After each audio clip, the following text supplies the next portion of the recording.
Guys, स्वागत है आपका मेरे यूट्यूब चैनल स्टडी विद अमन कुल में। आज हम लाए हैं शिक्षा निदेशालय राष्ट्रीय राजधानी क्षेत्र दिल्ली की कार्यपत्रक नंबर 26 जो कि क्लास 8 के लिए है। सब्जेक्ट आपका विज्ञान है। डेट है 20 जनवरी 2021। आप अपना नाम और अपनी कक्षा अध्यापक का नाम लिख लेंगे। आज हम जंतुओं में जनन पढ़ेंगे। हम जानते हैं कि पाचन होता है, परिसंचरण होता है, उत्सर्जन होता है, श्वसन होता है। ये सारे जो जैव प्रक्रम है वो हर जीव के उत्तरजीविता यानी जिंदा रहने के लिए अति आवश्यक है। लेकिन जनन का प्रक्रम जीवों की जाति की निरंतरता बनाने के लिए आवश्यक है। जो जनन का प्रक्रम है वो अगर ये ना हो तो इससे जो आगे आने वाली पीढ़ी है वो ख़त्म हो जाएगी, लुप्त हो जाएगी। तो इसलिए ये ज़रूरी होता है। तो अगर आप सोचिए कि क्या होता है यदि जीव जनन नहीं करते, तो आपको पता है जीव जो होते हैं वो अमर नहीं होते, कभी ना कभी तो मर ही जाएंगे। कभी ना कभी तो उनका जीवन काल समाप्ति हो जाएगा।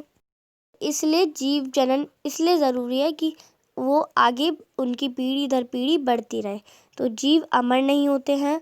सभी जीवों का जीवन काल होता है जिसमें वह जन्म लेते हैं और मरते हैं।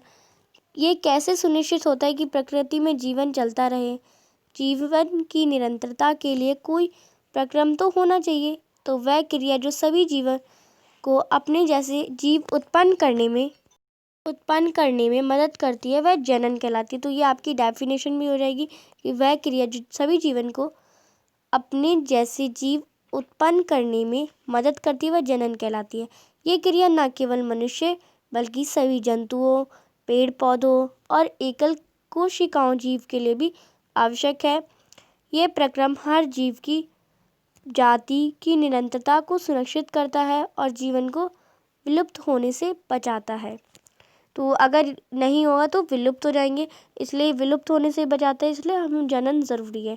अगर आप एग्जाम्पल ले लें कि एक आम का पेड़ आम के पेड़ से ही बनता है, उसके बीज से ही तो बनेगा दूसरा आम का पेड़। हर बार बिल्ली के बच्चों को बिल्ली ही जन्म देती है, आपको ये भी पता है। अपने विभिन्न जंतुओं के बच्चों को देखा है? तालिका में दिए गए जंतुओं के बच्चों के नाम लिखकर इसे पूर्ण करें। आपने जंतुओं के बच्चे, कुत्ते के बच्चों को देखा होगा या बिल्ली के बच्चे को देखा हो या मुर्गी के या तितली के बच्चों को देखा हो, तो आपको उनका नाम लिखना है। अगर आपने देखा है तो अच्छे से इस टेबल को भरिए। यहाँ पे जंतु है, यहाँ पे संतति यानी बच्चे हैं। मनुष्य क्या क्या होते हैं? शिशु होते हैं। बिल्ली का बच्चा होता है, इंग्लिश में किटन कहते हैं। कुत्ते का पपी होता है। तो इसका आप सारा शिशु आंसर लिखेंगे। तो मनुष्य का शिशु होता है, बिल्ली का बच्चा होता है, तितली का लार्वा होता है, मुर्गी का चूजा होता है, गाय का बछड़ा होता है, मेंढक का भिवकिट होता है यानी टैडपोल कहते हैं इंग्लिश में, टैडपोल होता है। तो ये आप लिख लेंगे।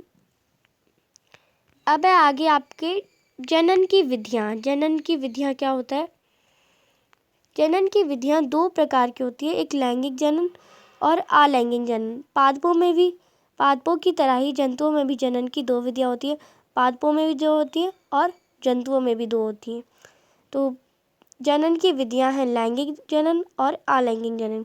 लैंगिक जनन में नर युग्मक एवं मादा युग्मक के संलयन द्वारा जनन को लैंगिक जनन कहते हैं।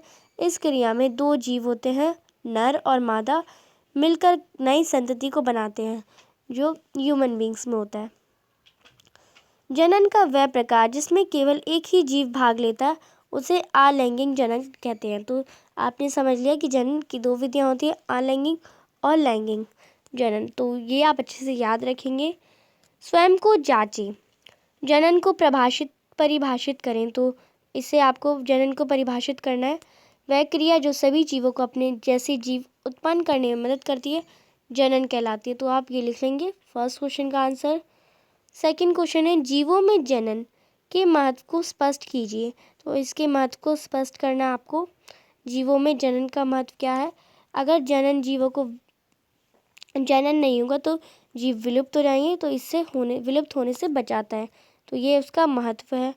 क्या होता है यदि जीव जनन नहीं करते? तो जीव जनन नहीं करते तो विलुप्त हो जाते, पीढ़ी दर पीढ़ी नहीं बढ़ पाती आगे।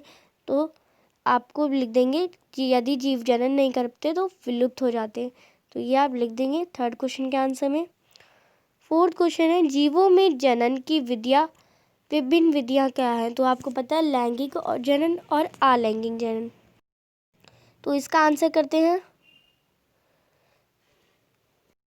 जीवों में जनन की विधियां क्या है? तो जनन की 2 विधियां हैं, लैंगिक जनन और अलैंगिक जनन। तो अभी तक आपने मेरे चैनल को सब्सक्राइब नहीं करा तो सब्सक्राइब कर दीजिए प्लीज़, और उसके बाद आने वाले बेल आइकन को ज़रूर प्रेस करिए। वीडियो अच्छी लगी तो लाइक करिएगा और सभी दोस्तों से शेयर करिएगा। आपका आज का एक क्वेश्चन है, आप मुझे बताएंगे जनन कितने प्रकार की होती है? तो कमेंट सेक्शन में बताएंगे मुझे, और जिससे अच्छे से आपको ये याद हो जाए। Thanks for watching video. Bye bye guys.